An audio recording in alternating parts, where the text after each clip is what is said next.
12, Gênesis capítulo 12, nós vamos ler só os 3 primeiros versículos desse capítulo. Será o texto aí que vai trazer luz aí para o assunto que nós vamos conversar nessa noite. Nós estamos iniciando nesse domingo o mês de setembro. Durante todo esse mês de setembro, todos os domingos, nós falaremos aqui acerca da importância da missão de Deus, da missão da igreja. A gente entender um pouco desse processo, como ser uma igreja que caminha na missão. Então hoje nós vamos iniciar trabalhando um pouco da essência da missão, e ao longo dos domingos nós vamos trabalhar outras questões mais práticas, nos movendo como igreja para esse processo, que é um chamamento para o povo de Deus. Gênesis 12, versículos de 1 a 3, diz assim: irmãos, ora, disse o Senhor a Abraão: sai da tua terra e da tua parentela e da casa de teu pai, e vai para a terra que te mostrarei. De ti farei uma grande nação, e te abençoarei e te engrandecerei o nome.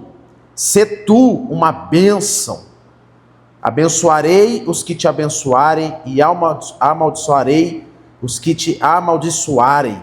E em ti serão benditas todas as famílias da terra. Amém. Vamos orar, irmãos, mais uma vez.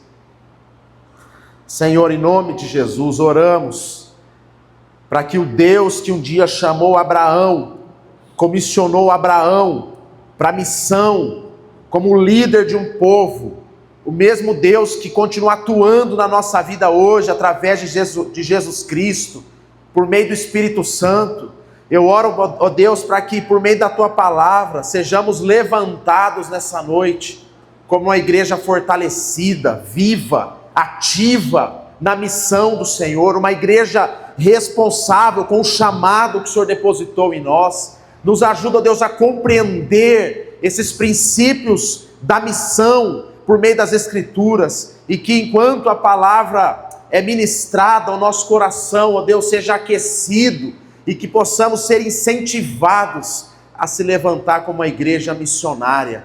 Abençoe, ó Deus, a Tua palavra nessa noite, em nome de Jesus, amém.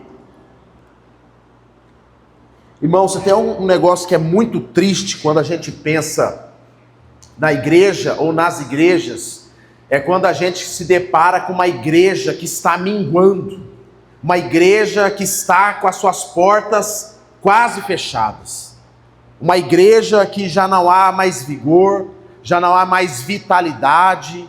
É como se fosse uma fruta, Mateus, que ela veio no tempo certo, mas na hora de colher não foi colhida, e ela ficou ali estagnada até que ela apodreceu e caiu, e os bichos comeu. Que alguém tem que comer, os bichos comeu.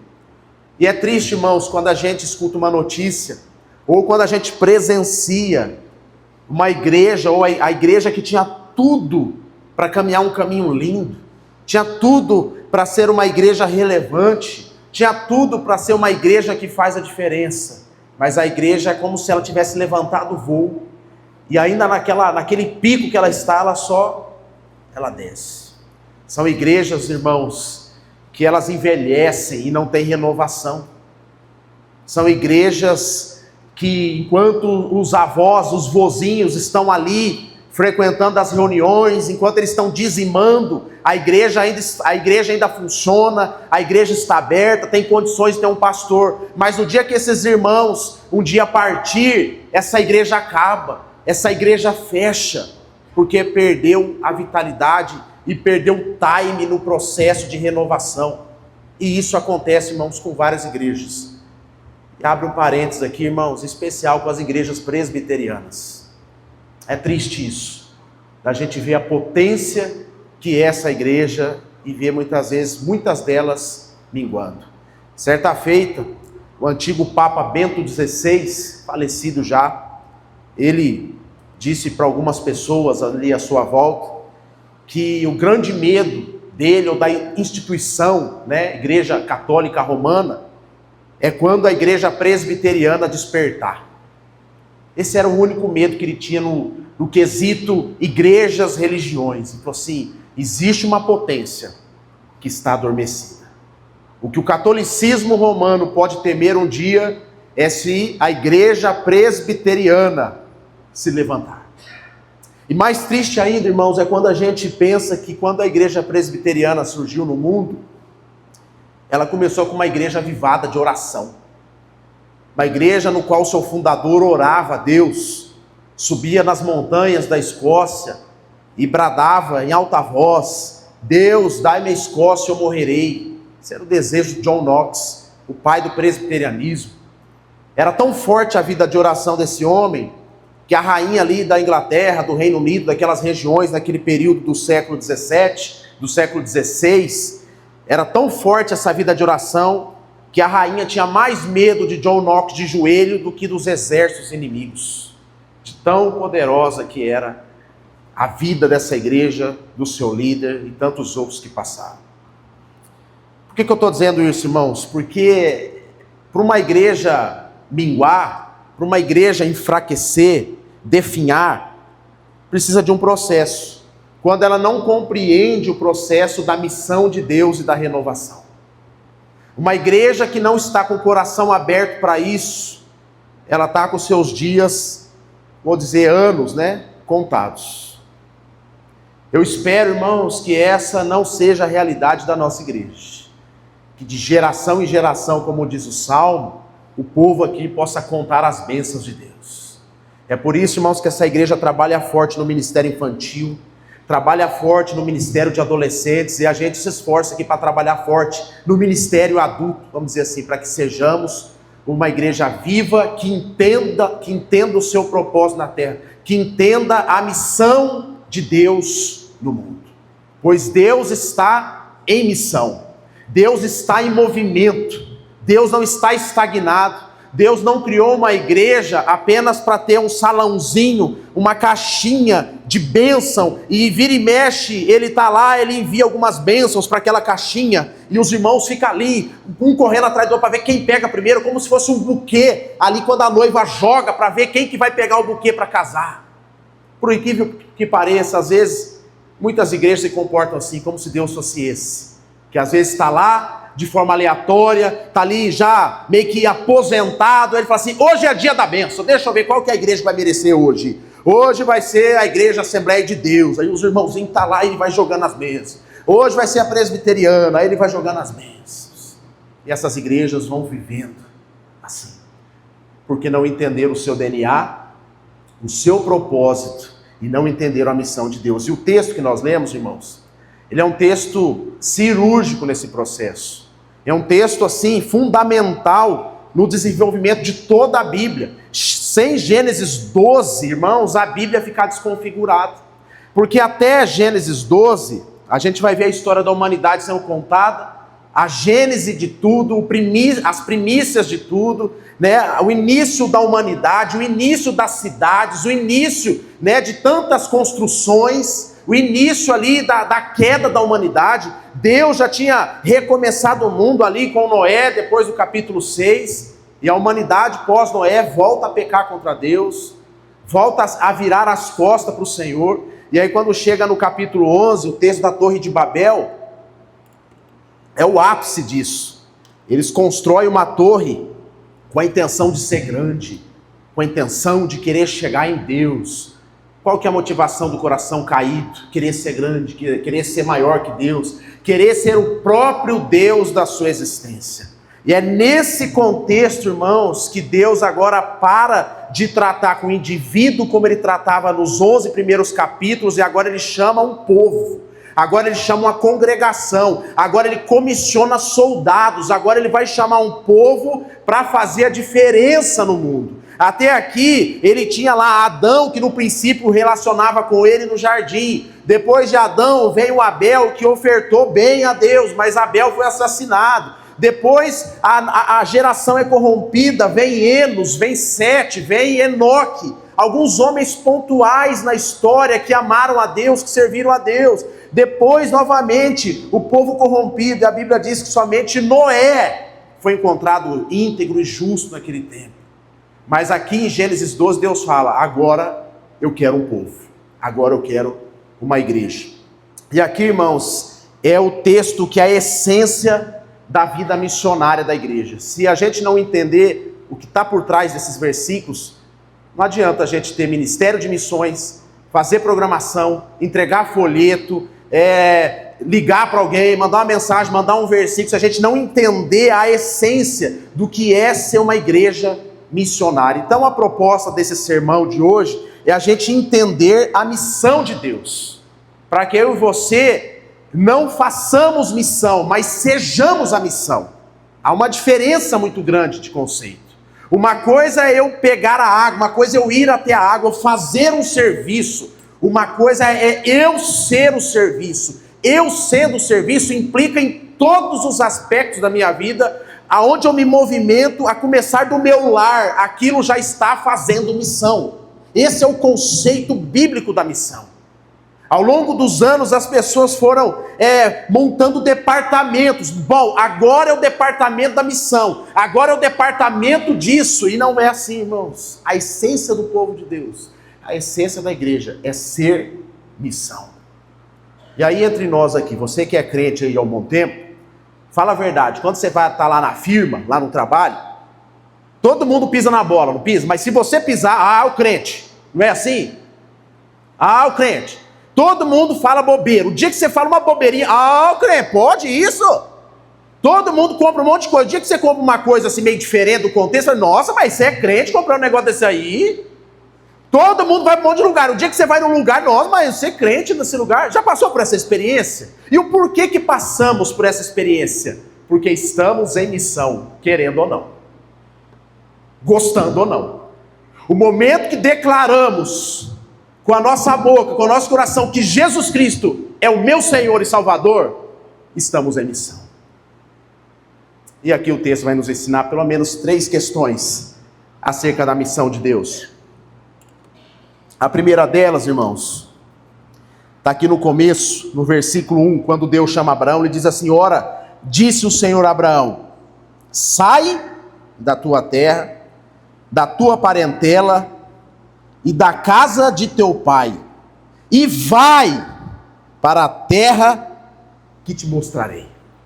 2 palavras para introduzir esse primeiro ponto, a palavra sai e a palavra vai.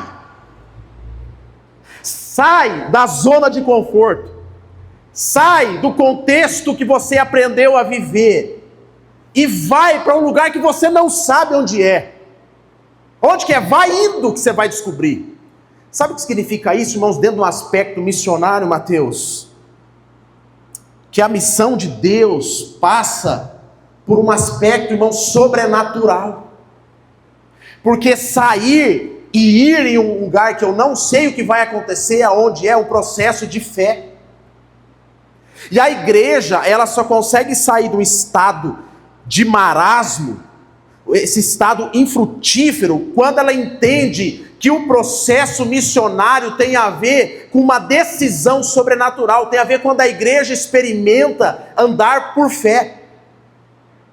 No contexto aqui, irmãos, Abraão era um antigão do povo lá já, Mesopotâmia, lá o povo antigo, a raiz lá do mundo, todo mundo vivendo, de Babel, o povo pecando contra Deus, está lá Abraão, provavelmente um homem próspero, um homem rico, um homem que estava estabilizado, já era um senhor, 75 anos, não teve filhos, estava ali agora só administrando a vida.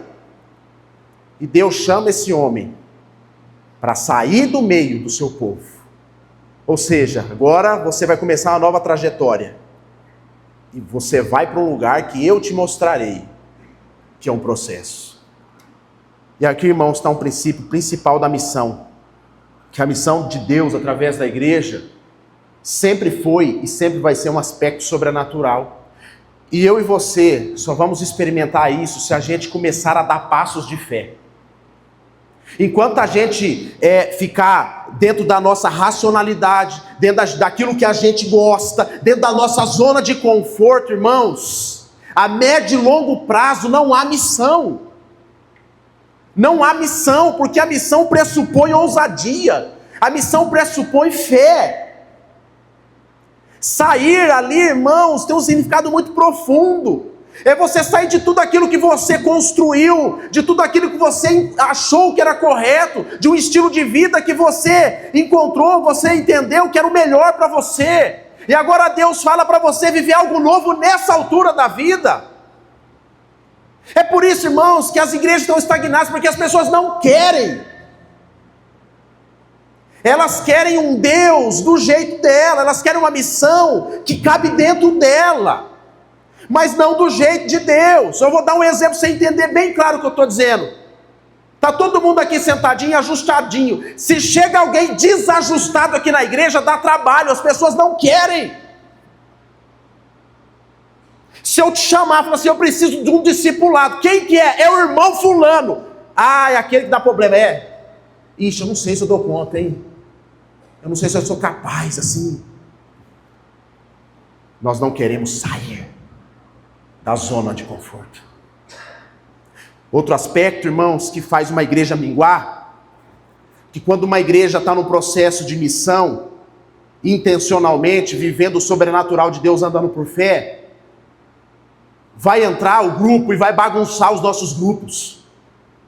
E a gente não gosta. A gente gosta de manter do jeito que está. E eu vou falar aqui uma revelação de muitos pastores antigos. Por que eles não querem que a igreja cresça? Porque ele vai perder o controle das pessoas. Enquanto tem pouquinho, ele tem o controle, está na zona de conforto dele. Mas quando há um processo missionário, quando o diferente chega, quando a igreja começa a andar no sobrenatural, não é somente o pastor, as pessoas perdem o controle, irmãos. E muitas vezes nós queremos ter o controle, nós queremos dominar tudo. Isso não faz a igreja crescer. Então, irmãos, esse primeiro aspecto, irmãos, é um aspecto sobrenatural. E é sobrenatural porque não depende da gente. A gente só precisa dar um passo de fé, sair da nossa zona de conforto, talvez dizer como o profeta Isaías, diante da visão lá de Isaías capítulo 6, que ele vê ali o anjo do Senhor, ele diz assim, agora ai de mim. E aí a palavra vem, quem eu vou enviar? Quem enviarei? O Isaías se levanta, eis-me aqui, envia-me. Eu vivo no meio de um povo de impuros lábios. Eu tenho meus lábios impuros, mas ainda assim, envia-me. Eu quero experimentar do sobrenatural de Deus. Eu quero ter uma experiência do próprio Deus encarnado, visitando a minha vida e usando a minha vida como alguém missionário no mundo. Só que para isso, irmãos, eu vou precisar sair e ir. E esse processo não é fácil. E se nós como igreja entendermos isso, irmãos, nós seremos certamente uma igreja missionária o tempo todo. Se a gente entender que a missão implica a gente sair da nossa zona de conforto e começar a viver e experimentar coisas que eu não tenho controle, coisas que na minha experiência de vida eu não sei, coisas novas, mas eu dei um passo de fé como Abraão deu e obedeceu ao Senhor e foi, eu vou começar a experimentar de coisas sobrenaturais. E Deus chamou Abraão, e o primeiro ato sobrenatural foi dizer para aquele senhor, como diz o texto bíblico já amortecido, que ele seria pai de uma nação. Ele olha para ele mesmo, para o seu organismo, para a sua idade e pensa, bom, 75 anos, provavelmente aí uns 50 de casado, não rolou nada até agora. Aí, bom, ele olha para a mulher também, chegou nas tantas, estéril. Deus dá uma palavra e sai, some na fumaça. Eles ficam lá alguns anos com essa palavra, Sara não acredita. Deus volta e diz, daqui um ano eu volto e o menino está aí. Aí o que acontece? A promessa de Deus é cumprida, o sobrenatural acontece porque Abraão creu, Abraão saiu, Abraão foi. Aí Deus dá o menino cresce um pouquinho, Deus fala assim, leva para o sacrifício. E o Abraão foi. saiu da zona de conforto da sua paternidade. Ele saiu daquela igrejinha que eu contei aqui, que ela fica assim, só lá, catando bênção, esperando o dia da bênção cair. Bom, Deus já deu o meu pedido de oração, Deus respondeu, Deus deu o menino, agora vamos ficar aqui cultuando o menino, ô menininho abençoado, ô bezerrinho de ouro. Não! Deus chama Abraão e fala, sacrifica, sai novamente da zona de conforto e vai. Sobrenatural de Deus. Ele não ficou idolatrando a bênção de Deus. Ele saiu. E o papo, irmãos, Abraão e o menino, os servos foram para trás, tem lenha, tem tudo, mas faltou animal, e o menino perguntou, pai, e o animal? Deus proverá. Sai e vai. Chegou lá, em obediência à missão de Deus, sacrifício. O anjo do Senhor interrompe, sobrenatural, está ali o animal, sacrifica o animal. Aí veio Isaac, depois veio o Jacó, depois veio as 12 tribos de Israel. Das 12 tribos de Israel que se encontram lá com José no Egito, quando passa fome, são cerca de 75 pessoas. Dessas 75 pessoas se torna uma nação no Egito, no qual Moisés vai retirar lá mais de 6.000 pessoas, 600.000 pessoas, não lembro certinho a contagem, que começou com um homem que saiu e foi, e agora é pai de uma nação que estava vivendo debaixo de escravidão por 400 anos. Mas Deus, em missão no mundo, levanta Moisés como libertador, como tipo de Cristo, que vem para libertar do cativeiro egípcio, da velha vida para a nova vida, para entrar na nova Canaã, em missão, em processo, mas essa multidão passa a falhar novamente. Não acreditaram nos aspectos sobrenatural de Deus. Vai que lá tem coisa boa nessa terra. Começaram a murmurar. Saíram do campo da missão. Lá em Números, capítulo 13, não me falha a memória, fala do texto dos espias, dos 12, que vão espiar a terra. 10 volta, deixa quieto esse negócio de missão. Vamos ficar aqui no desertinho da vida, tá bom. O meu cantinho, está tudo aqui. O que eu queria era, o meu sonho era fazer uma viagem para a praia, Deus já concedeu, então. O outro sonho era ter um menino, ter um cachorrinho, Deus já me deu, então tá bom, não preciso mais nada, não. Não vou mais participar da missão de Deus no mundo. Porque é difícil, porque dá trabalho, porque tem gigante. Mais 2 se levantou no meio. Eia, vamos avançar. Nós temos uma promessa de Deus. Sai e vai. Somente Josué e Caleb daquela geração, os seus familiares, que saiu e entrou na terra prometida. A gente precisa entender, irmãos, isso aqui, esse conceito. Se eu e você queremos ser uma igreja missionária, e aí quando eu falo igreja, eu estou falando CNPJ Bela Jerusalém, eu estou falando eu e você, os crentes dessa comunidade, sendo missionário em todo o tempo. Se eu e você queremos entender a missão de Deus e participar daquilo que Deus está construindo no mundo, nós precisamos sair da nossa zona de conforto e andar no lugar que a gente não está acostumado a andar. Que Deus vai descortinar ao longo dos nossos passos. Que Deus vai revelando enquanto nós vamos andando por fé. E Deus vai construindo a história através da sua igreja, através dos seus filhos, nessa ousadia de viver o sobrenatural de Deus. É alguém que não omite a sua fé, é alguém que tem coragem de viver posicionado na sua fé. É como Paulo diz em Romanos: eu não me envergonho do Evangelho, pois o Evangelho é o poder de Deus. É alguém que anda com essa postura, que sai e vai. De quinta-feira aqui nos homens nós estamos lendo um livro denso aí, né? Não sei se está denso para vocês, mas o livro é bruto, hein? Que a gente tem lido aí, do Homem da Casa. O livro é bruto. E lá, irmãos, nesse contexto do homem da casa, existem algumas implicações ali. de ousadia, de coragem e de posicionamento. Que muitas vezes, irmãos, não é fácil viver. Não é fácil experimentar. Exige de nós, Fábio, sair da zona de conforto e ir. A vida sempre vai ser um desafio, irmãos. Viver posicionado. Então, irmãos, antes da gente entrar nos sermãos que vamos pregar nos outros domingos de questões mais práticas, é necessário a gente entender essa essência. Só vai experimentar da missão de Deus aquele que sai da sua zona de conforto e vai para um lugar, para um tipo de vida que você não conhece. É alguém que sabe assim, eu não sei se vai dar certo, eu não sei como vai ser, mas eu quero servir. Eu quero ser um instrumento nas mãos de Deus. É alguém que não tem medo. É alguém que não é covarde, mas é alguém posicionado em Deus. E Deus olhou para Abraão e viu esse homem.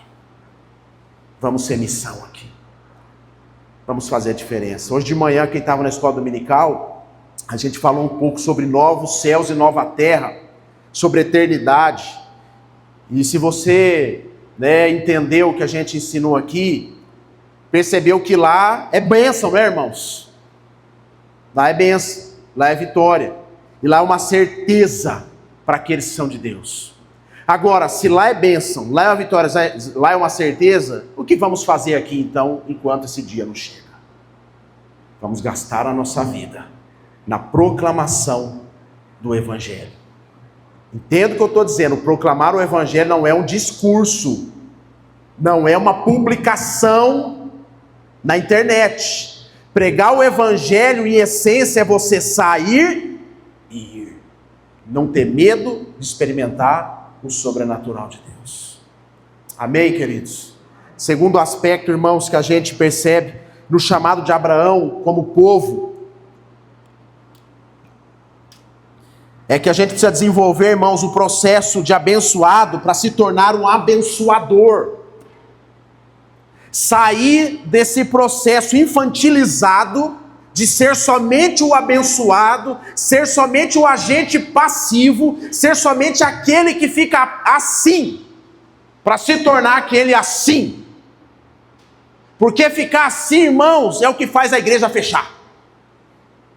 É entender que o tempo todo nós temos que ser abençoados. É a ideia de que vou ao culto para buscar minha bênção, vou lá arrancar minha vitória, eu vou lá determinar minha vitória, eu vou lá agarrar minha vitória no braço. Ah, mas hoje o culto foi xoxo, então a vitória não veio. Acho que eu vou lá na comunidade tal, agarrar minha bênção. E lá a igreja é tão grande que ninguém nem me viu lá. Perdi a bênção, já sei. Hernando Dias Lopes. Agora agarra a bênção. Existe o lugar da bênção. Deus disse que aqui ia abençoar Abraão. Ele diz no versículo 2: de ti farei uma grande nação e te abençoarei e engrandecerei o seu nome. Mas o final diz: se tu uma bênção. Ou seja, então é um processo. Eu sou perdido, Deus me encontra, me abençoa, me prepara, me comissiona para abençoar. Sabe por que muitas igrejas estão definhando? Porque irmãos foram encontrados, abençoados e não foram. Faz 20 anos que o irmão está assim ainda. Ô irmão, vamos servir? Não, pastor, sabe o que é? Eu estou esperando Deus visitar a minha casa. Ué, irmão, você está aqui servindo a Deus na igreja, Deus não te visitou ainda, não visitou a sua casa? Sabe o que é, pastor? Eu não vou dar meu nome, não, porque assim, nossa, é muito problema, então eu estou esperando a bênção de Deus chegar. Olha que triste, irmão, isso aí. Graças a Deus que eu estou falando da igreja do vizinho, é nós aqui.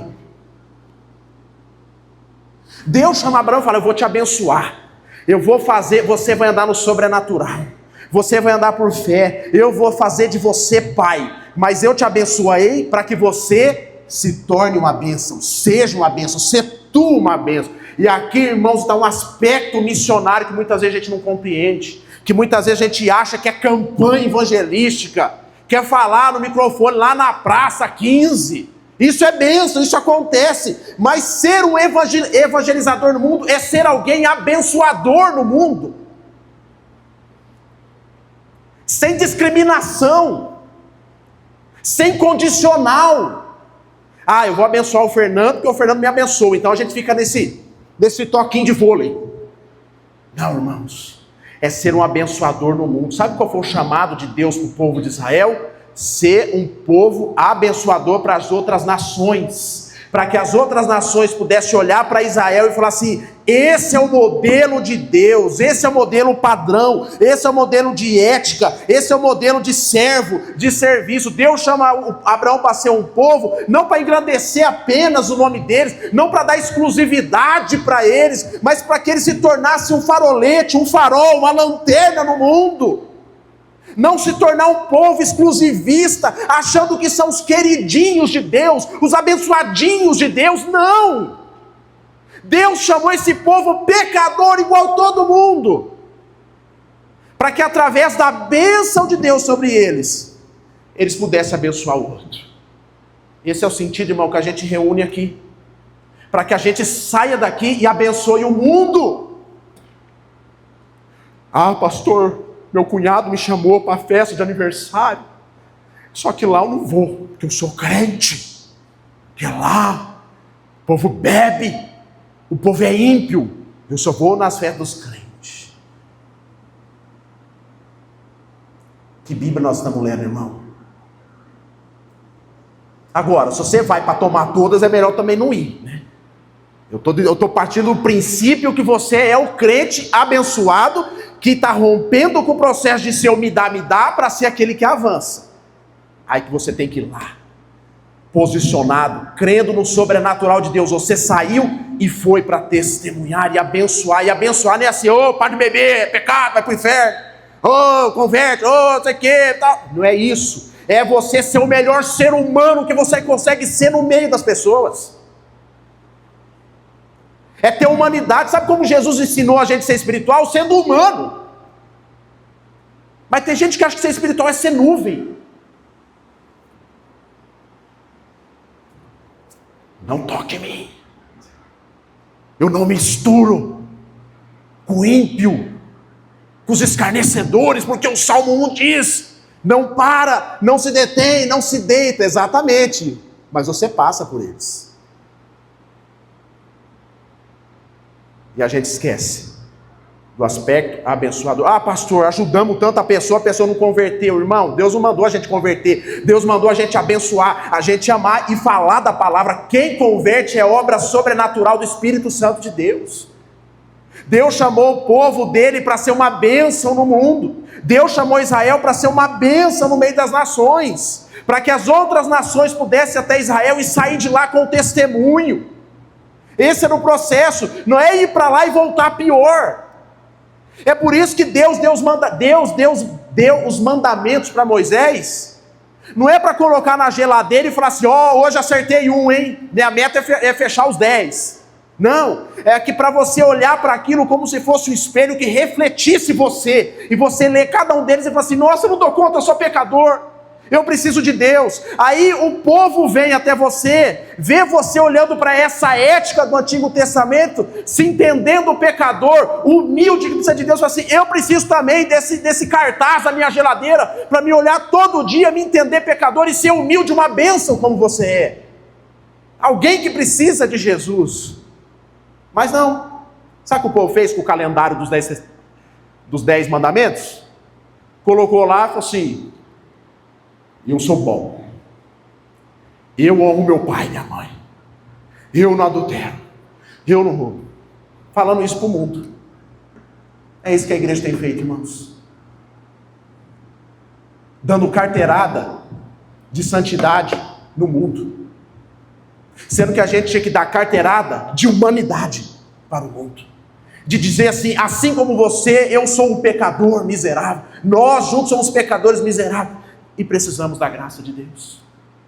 Eu quero te abençoar. De que forma eu posso te abençoar? Você que é patrão, sendo um patrão justo, você se torna um abençoador para os seus funcionários.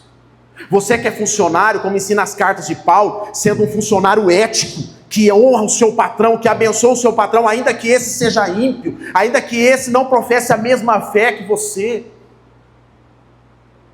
Sendo alguém abençoador, sendo alguém que as pessoas têm prazer em estar, sendo alguém que as pessoas dizem, que bênção, que bom que chegou o fulano de tal, porque ele é educado, porque ele trata bem as pessoas, porque ele nos abençoa.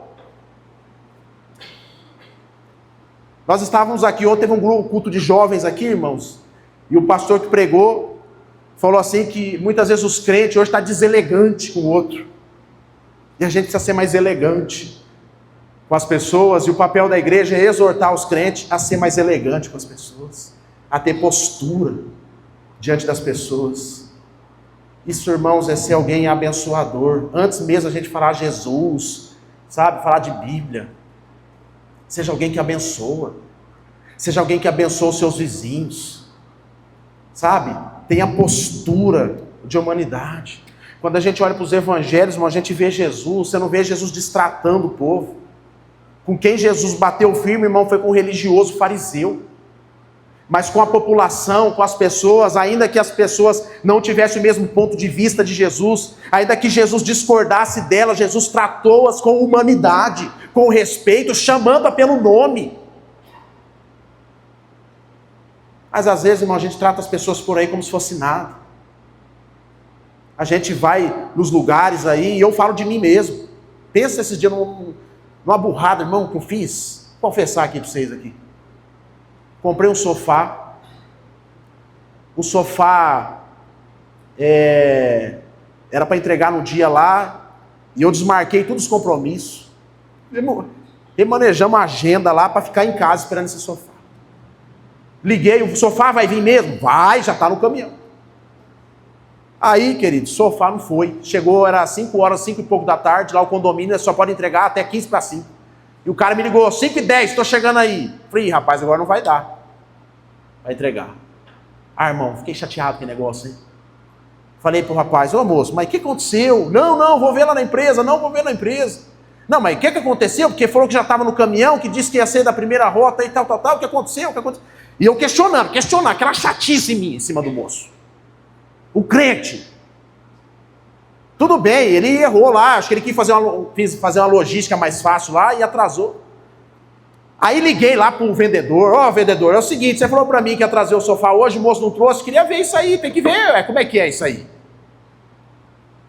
Não, nós vamos tomar providência e tal, amanhã sem falta. Aí trouxe o sofá no outro dia, irmão. Na hora que o moço chegou lá com o sofá, irmão, quase chorando, ô moço, você me perdoa aí. Mas me deu uma vergonha, irmão. Me deu uma vergonha, diz assim, me deu um sentimento assim, de tristeza, de ficar cobrando demais aquele trabalhador, que talvez teve lá os seus motivos, sendo certo ou errado, mas eu como filho de Deus, eu tinha que ter uma postura mais paciente, mais elegante com a pessoa. E ele me constrangeu, irmãos, ele entrou lá, colocou, montou, tudo quietinho e saiu. Você perdoa, ontem deu um probleminha lá no caminhão, a gente acabou atrasando. Eu não consegui olhar no olho dele, porque se eu olhasse no olho dele eu ia chorar. Eu fiquei uns 2 dias, irmão, aquele negócio assim no coração, assim, sabe aquela coisa assim que você tentar resolver, mas não tem mais jeito? Já era. Sabe o que é, irmão? Muitas vezes falta humanidade pra gente. A gente acha que é dom de tudo. E ser alguém de Deus é alguém que recebeu a bênção. O que é a bênção? Um filho de Deus encarnado. É o Filho de Deus que morreu por nós na cruz, para que eu e você pudesse ser um abençoador. Mas sabe o que a gente faz com isso? A gente fica um mimadinho de bênção. Esquece de ser um abençoador. Por isso que a gente não evangeliza ninguém. Por isso que a gente atrofia como igreja, porque muitas vezes falta elegância, falta ser humano. Não, porque nós somos de família italiana, aí nós grita mesmo, nós xinga. Não, porque eu fui acostumado com grito, a gente destrata mesmo as pessoas. Quem quiser andar comigo é assim, irmão, para com esse negócio que não é de Deus. Não tem nada a ver com Deus isso aí. Não tem nada a ver com espiritualidade isso aí. Não, pastor, mas é meu temperamento, minha personalidade. Eu fico pensando, o Espírito de Deus, ele opera, ele faz Maria engravidar de Deus, mas ele não consegue moldar o temperamento. Eu fico em crise com isso. Ele consegue derramar um avivamento lá em Atos 2, levantar um povo, levantar um homem letrado para pregar uma palavra, 3.000 pessoas se convertem, mas para tratar o meu temperamento, para fazer de mim alguém gentil, amoroso, educado, alguém que se esforça para isso, o Espírito não consegue, porque eu sou sanguíneo, eu sou colérico, eu sou assim mesmo, eu fui criado assim. Irmãos, me perdoa, mas esse não é o Deus da Bíblia. O Deus da Bíblia, irmãos, Ele entra em nós, ainda que aqui seja uma pedra bruta, Ele tem paciência para lapidar, e com o passar do tempo, nós vamos sendo lapidados, e vamos se tornando o abençoador na escola de Deus. Abandona esse discurso, não, eu sou assim, chama a mulher lá, né? Tem uma mulher que fala lá, né? Nasci assim, vou morrer assim. Ô irmão, para com essa coisa de novela. Vai viver a vida real com Deus. Deixa o Espírito de Deus encher a sua vida e trabalhar no seu temperamento, te trazendo humanidade, tratar as pessoas com respeito, olhar para as pessoas com o olhar de Deus, o olhar abençoador. Isso é um aspecto da missão de Deus, irmãos. E Deus foi tão didático que Ele poderia, Ele mesmo, toda hora aparecer para alguém e evangelizar Ele mesmo. Mas Ele pega uns pernas de pau da fé, irmão, para usar. Ele usa eu, Fernando. Ele usa o João Batista. Sabe que o João Batista é gente boa, viu, João? Você tá num... Mas é pecador também. E o Douglas, irmão? Douglas animado. Pecador também, Deus usa. Deus escolheu se disfarçar de crente picareta muitas vezes, irmão, para abençoar a vida do outro. E a gente precisa aprender a abrir o coração para isso aí. Já que Deus está aqui dentro de mim, bate um papo com Ele. Ô Deus, e aí, como que é aí que eu faço agora? Eu grito, eu brigo, eu distrato. Como que eu faço? Não. Seja um abençoador do mundo. O patrão está sendo injusto, Deus. O que eu faço com ele? Seja um abençoador do mundo. O funcionário está sendo injusto, Deus. O que eu faço com ele? Seja justo, mas seja um abençoador. Abençoador. Deus te chamou para sair do me dá danoninho, dá. Para você ser um instrumento de Deus. Pastor, mas eu estou com BO, estou com problema, estou triste, estou com depressão, estou com problema de dinheiro, falta de dinheiro, estou com problema de saúde, estou com isso, eu não posso. Irmão, larga a mão e vai ser bênção. Vai ser instrumento de Deus dentro da sua dor. Fala para aquele que você tem contato, fala assim, olha, eu estou passando por lutas, mas eu tenho fé em Deus. E o crente sofre mesmo, o crente passa por tribulação, chora, às vezes perde na vida, mas eu continuo crendo, vai dar testemunho, vai abençoar, não fica achando que quem testemunha é apenas aquele que está bonzinho, que está acertado na vida. Não, irmão, ser um abençoador é aquilo que somos, a nossa essência, é os nossos traumas, é as nossas dores, as nossas fraquezas, tudo isso coopera, irmãos, para abençoar a vida do outro. Um dia esses abre pecado meu aqui, que eu faço, um dia o irmão falou assim, rapaz, um dia você falou um negócio de você lá, que você pecou e tal, e pediu perdão, e fez errado. Nossa, me mostrou um negócio para mim, que eu posso ser uma bênção, que eu posso ser de verdade em Deus, e que se você que é o pastor precisa de Deus e errou, eu também posso.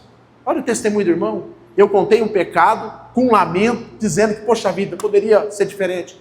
O irmão ouviu o meu testemunho e falou assim, eu quero ser alguém de verdade em Deus. Eu quero ser um abençoador. Quer ser um missionário, irmão? Não é colocar mochilinha e ir para a África, construir escola. Isso é um tipo de missão. Mas seja uma bênção, começar da sua casa. Esposa, respeite o seu marido. Honre o seu marido. Marido, ame a sua esposa, assim como Cristo amou a sua igreja, se sacrificando por ela. dando a vida por ela. Começa dentro de casa. Começa a tratar bem os crentes. Se você não consegue tratar bem os crentes, você vai tratar bem quem lá fora? Resolve essas questões, irmãos. Trate bem as pessoas. Seja alguém abençoador na vida do outro. Por fim, queridos,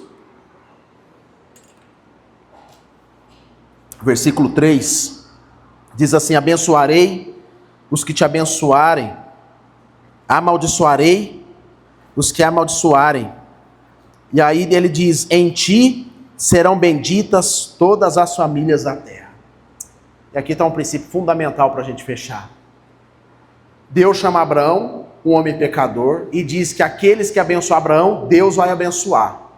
Aqueles que amaldiçoar Abraão, Deus vai amaldiçoar. Ou seja, está na conta de Deus. Não é o homem que faz as coisas, é Deus. Mas no final diz que em ti serão o quê? Benditas todas as famílias da terra. E em ti, não está falando da pessoa de Abraão, mas está falando da descendência de Abraão. Está falando do povo que vem a partir de Abraão. E aí quando a gente vai lá para Mateus capítulo 1, você já se perguntou por que o livro começa com uma genealogia, antes de falar do nascimento de Cristo? E você vai perceber que começa lá falando de Abraão, até chegar no Cristo. E quando você vai ler no relato da turma, os personagens, irmão, você vai ver ali que a turma era da pesada, que tinha ali. Tinha Raabe, que era uma prostituta, tinha Ruth, que era uma moabita. Eu estou citando as mulheres de propósito. Tinha a Tamar lá, que teve a questão com Judá lá, com o sogro. E por que eu estou mencionando só as mulheres? Porque num período bíblico, irmãos, as mulheres não eram contadas naquele contexto. E o escritor cita as mulheres e cita quem eram essas mulheres. Quando fala dos homens, então não pensa numa turma que aprontou. E aí Jesus chega no lugar, quem que é sua família? Essa turma aí. Tudo pecador. Mas há uma promessa, que em ti serão abençoadas, benditas, bem faladas todas as famílias da terra. Em ti quem? Através de Cristo, que vem do povo de Deus. Do Cristo que é apresentado através do povo de Deus. E o último ponto, irmãos, a gente precisa entender que nós não estamos apontando para nós, mas estamos apontando para algo maior que nós, que é Cristo. O papel da igreja, quando sai e vai e abençoa, não é para dizer assim, eu sou o top. Não. Não é para dizer assim, vem para a minha igreja, que a minha igreja é abençoada e a igreja certa. Não. Mas é para apontar aquele que todas as famílias da terra seriam abençoadas, que é o Cristo. O povo de Israel, na sua saga pelo Antigo Testamento, talvez de forma inconsciente, o tempo todo estava apontando para o Cristo, preparando um caminho para o Cristo. E o Cristo, irmãos, foi apresentado ao mundo. E a partir da morte e a sua ressurreição, do seu amor por cada um de nós, e aqueles que entendem essa manifestação de amor, essa declaração de amor, pode tomar posse dessa bênção, e aí essa palavra se torna verdade. As famílias da terra são abençoadas por causa da descendência de Abraão, que é Cristo Jesus. Então o centro da nossa evangelização não é dizer acerca de nós mesmos, mas é falar daquele que pode abençoar as famílias da terra. É uma vida, irmãos, que aponta para Cristo. Como que é uma vida que aponta para Cristo, pastor? É só falar de Jesus? Jesus está ali. Não. Sabe como que é uma vida que aponta para Cristo? O tempo todo você está apontando para Ele. O tempo todo as suas escolhas estão culminando nele. É como você chegasse num ambiente que nunca ouviu, talvez, falar de Jesus de forma clara, apenas de longe. Mas ao olhar para a sua vida, ao olhar para a sua atitude, de renúncia, de pagar preço, de viver uma vida de santidade, de viver uma vida de abençoador, de sair da sua zona de conforto e ir, indo para a sua cruz, como Jesus falou, tome a sua cruz e siga-me. Alguém vai dizer, esse negócio não é negócio de Jesus, não. Tem cruz aqui. Tem a ver com Jesus esse negócio. Tem a ver com Cristo essa vida. E aí eu encerro com um testemunho que eu gosto sempre de contar, que isso marcou um pouco da minha vida. Eu tenho uns amigos, hoje já são jovens, adolescentes, mas eles eram crianças, na época, cristãos, e eles foram para a escola. Um dia eu contei já essa história, mas tem gente nova aí que vale a pena ouvir de novo. E eles foram para a escola, e na escola tinha uma regra: se comportar de segunda a quinta, na sexta tem o futebol. Quem comportar, isso aí serve para os homens que gostam desse negócio. E aí, beleza, o menino fanático, até hoje ele joga bola, é um jovem, jogou em time aí, fez teste em vários times, e ele amava futebol e ama futebol. E ele se comportou a semana inteira, esperando a sexta-feira para jogar futebol. Mas o amiguinho dele não se comportou. Pisou na bola, desrespeitou, fez bagunça, conversou. Chegou na quinta, de tarde, a professora ia dar sentença. Quem não ia jogar bola e quem vai jogar bola. E aí falou, fulano de tal vai jogar bola, o Luiz vai jogar bola e o fulaninho não vai, porque bagunçou. O Luiz falou para a professora: professora, e se eu trocar com ele?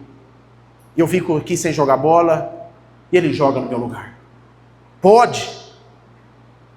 A professora, constrangida com aquele ato, assim, pode, mas para cumprir a justiça, você vai ter que ficar na sala enquanto ele joga bola.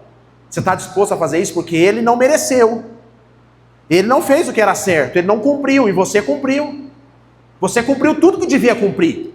Todas as regras de segunda a quinta você cumpriu. Mas ele não cumpriu. Mas ele falou: não, eu fico, e ele vai jogar no meu lugar, ele vai desfrutar daquilo que eu paguei. E a sexta-feira chegou, o amiguinho jogou futebol. E o Luiz ficou na sala. Talvez sozinho ali. Cumpriu o que tinha que ser cumprido. Mas quem usufruiu foi o outro. Uma sexta-feira, irmãos, aconteceu isso. Lembra alguma coisa? Alguma sexta-feira aí? Que alguém cumpriu tudo o que tinha que cumprir, que eu não cumpri, que Adão não cumpriu, que Abraão não cumpriu, que a descendência de Abraão não cumpriu. Mas numa sexta-feira alguém falou assim: não, eu vou cumprir os requisitos da lei,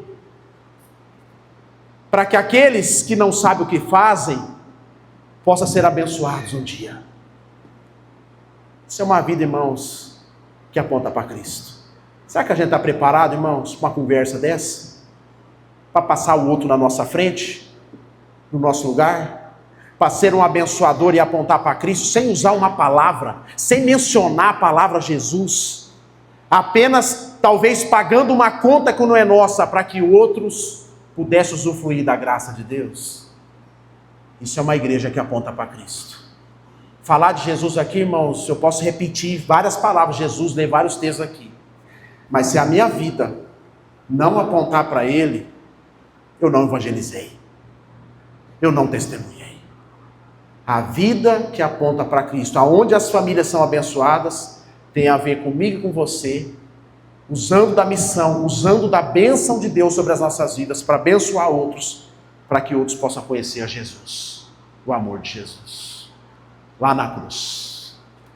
Que Deus nos ajude, irmãos, a não definhar. Que Deus nos ajude a ser uma igreja viva, vibrante, missionária, cristocêntrica. Uma igreja que aponta exclusivamente para o autor e consumador da nossa fé, que é Jesus Cristo. Vamos orar, queridos.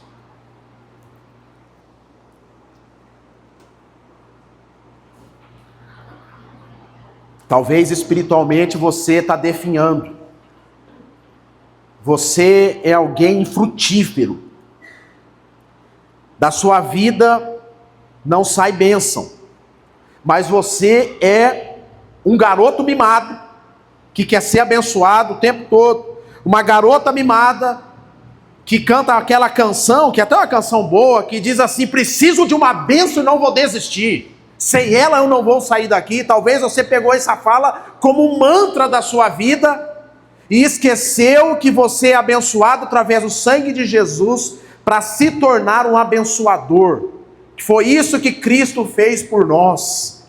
O Filho amado de Deus se tornou o abençoador.